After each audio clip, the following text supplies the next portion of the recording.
RTL Matin, 3 minutes pour comprendre. Bonjour. L'islamologue Tariq Ramadan est donc visé par 2 plaintes pour viol et agression sexuelle, 2 victimes présumées qui parlent d'emprise psychologique et religieuse. Le premier qui prend la parole, en fait, c'est la parole qui va imprimer les esprits. Vous portez plainte, je cite, pour viol, agression sexuelle, harcèlement, intimidation. Il doit s'expliquer sur des accusations de viol. Vous le disiez, des accusations de viol et de violence volontaire.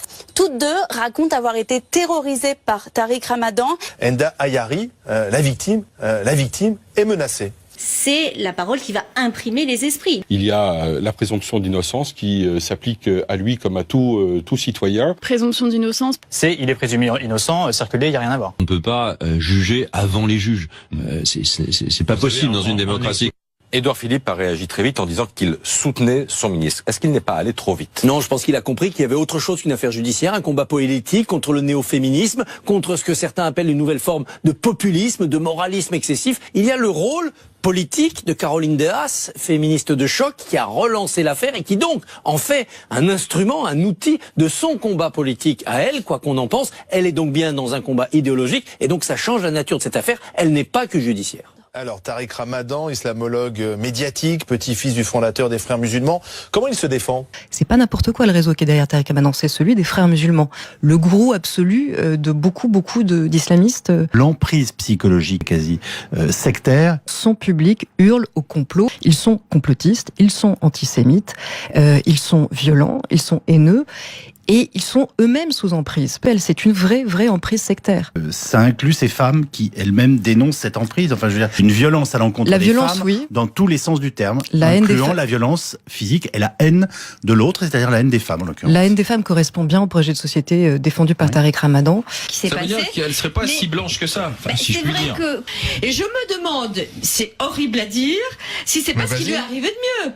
Ah, bah effectivement. Je suis pas loin de penser la même chose, Sophie. Je me suis fait la réflexion hier. Bon, il y a un an, c'était une femme de ménage qui gagnait 1000 euros. C'est comme, pardonne-moi, c'est un conte de fées. Non, c'est pas c'est exagéré volontairement. C'est très moche woman en l'espèce. C'est quand même un tromblon extraordinaire. Conte de fées. Elle a rien pour elle. Elle sait pas lire, pas écrire. Elle est moche comme un cul et elle gagne 1,5 million. Enfin, c'est quand même extraordinaire cette histoire. Et réaction du gouvernement, de l'Élysée également, c'est un soutien plein et entier. La propagation des rumeurs et comment arrêter ces rumeurs ou réagir en tous les cas. Il n'y a pas d'affaire, il y a des rumeurs.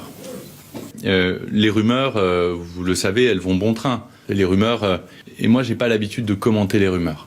Et donc on est dans le cadre de, aujourd'hui, une rumeur. Quand il dit que sa femme et ses enfants pleurent, il n'y a aucun doute à émettre quant à sa parole. Je pense que c'est l'homme qui parle avec beaucoup de sincérité. Franchement, il n'y a pas l'ombre d'un doute. Et ça ne remet pas en cause son intégrité ni son honnêteté. J'ai moi-même effectivement croisé plusieurs femmes qui m'ont fait des récits précis et glaçants dès 2009. Ça veut dire que vous étiez au courant?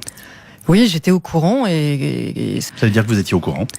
Oui, j'étais au courant donc quand j'ai rencontré, à un moment donné, on était même avec 3 des femmes qui ont croisé Tariq Ramadan dans des conditions très intimes. Ce qu'elle m'a raconté relevait clairement de la justice et je l'ai présenté à un juge pour qu'elle puisse éventuellement porter plainte. Il s'agit d'une conversation privée sur Facebook entre Enda Ayari et Tariq Ramadan. Une conversation qui se déroule en 2013, soit un an après ce viol présumé. Et dans cette conversation, Enda Ayari reprend contact avec Tariq Ramadan, n'évoque pas du tout ce viol présumé et elle lui explique que des personnes lui auraient monté la tête contre lui. À l'époque de la publication de cette conversation en novembre dernier, ses avocats ont réagi en disant que quand elle avait tenu cette conversation, elle était encore sous l'emprise psychologique et sectaire de Tariq Ramadan. De ce livre, Frère Tariq, paru chez Grasset dès 2004. Et je vous remercie Caroline Forest. Je rappelle ce livre paru dès 2004, intitulé Cette enquête Frère Tariq, aux éditions Grasset. Et je tiens à dire aussi que la parole sera donnée à Tariq Ramadan s'il le souhaite, mais que nous avons cherché à le joindre jusqu'ici sans succès.